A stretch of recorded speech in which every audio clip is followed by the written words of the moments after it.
I hope you can hear me. Mom and Dad, I'm just going to double check the volume here. Alright, so what we have here discovered is on Mom's side, Nora's Eddie, and the her grandmother, Margaret Foley, born in Tynemouth, Northumberland, died in 1955, shortly after her father, before the remarriage. Wensley Drive on the Allerton Chapel, as we mentioned on the phone, Mom, just north side of Leeds. So we don't have a father after that, but we have, and we don't have anything else other than Margaret Foley. We don't have anything after the grandmother, but on the Eddie side we sure do. We have so grandmother, great-grandmother Mary Ann Bayard, born in Winley, Cambridge, died in 1934. Then the other side from Walter, so grandfather Walter, not the Rushton Alderman side, but the Eddie side, and then his grandfather, so his father. So your grandfather, great-grandfather George, 1848, 1920, born in Panay, Yorkshire, and Exthorpe, dies in Exthorpe, Doncaster, Yorkshire. And these are things we get these details from either the census or, there's no detail there. Somebody else, Son Mother Ancestry Members Tree, has given us this information. So we know grandfather, great-grandfather, great-great-grandfather, Booth Greenwood, 1818 born, but we don't know why grandmother, so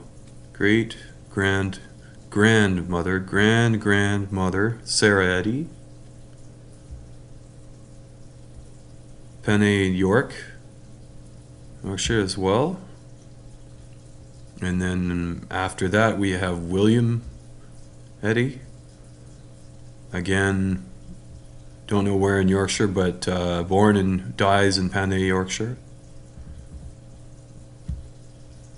Married to Sarah and William Eddie, your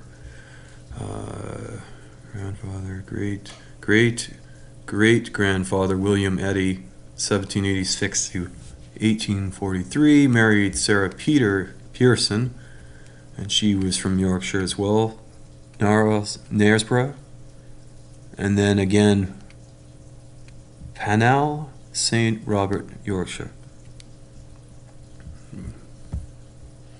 So that's that side, the Eddie side, and it goes back into Scotland. This Eddies are from Scotland in the 1740s, so another Scottish side to the family, along with the Grahams and so forth, and dies in Northwood, Fewston, Yorkshire, in 1819.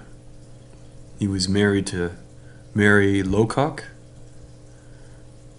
who was born, we don't know, but died in 1826 in Havera Park.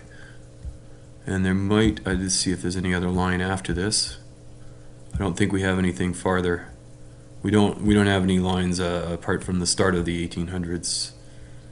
Well, no, if she died in 1826, she must have been born in the 1770s, 80s, or 30s, who knows, 1740s. He was born in the 1740s, probably she was born afterwards, 1750s, 60s. And that's Mary, who is a three or four generations back. But if we look on the Rushton side, Alderton side, Mom knew very well as well.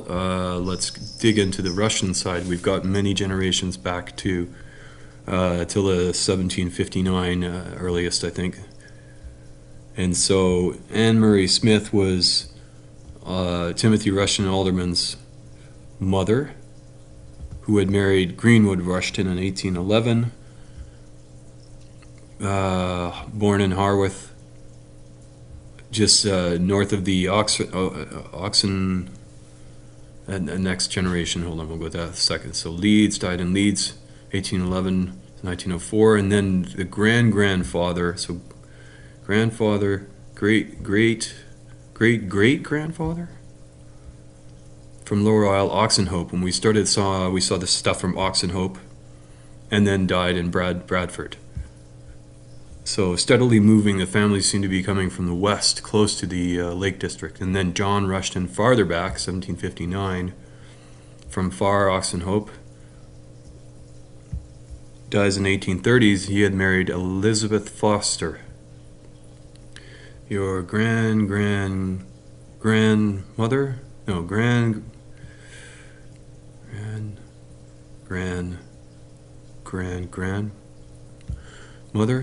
and she dies in 1806 in Dynecook.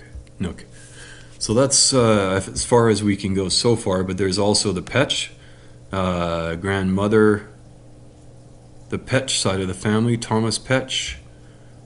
We got a William Petch, who would marry Jane Eyre, and William Petch, that's 1806, more Yorkshire. More Thomas Petch, grandfather, great-grandfather, Leeds, St. George, where he was born and died approximately, well, very little detail, but April 1910. And then grandmother Petch, Jane Ann Petch, her mother was Sarah Jane Laycock. So there's a Lowcock on one side and there's a Laycock on the other side. And she's from Bradford. 1840s was her birth. And that's as far back as we've gone so far there.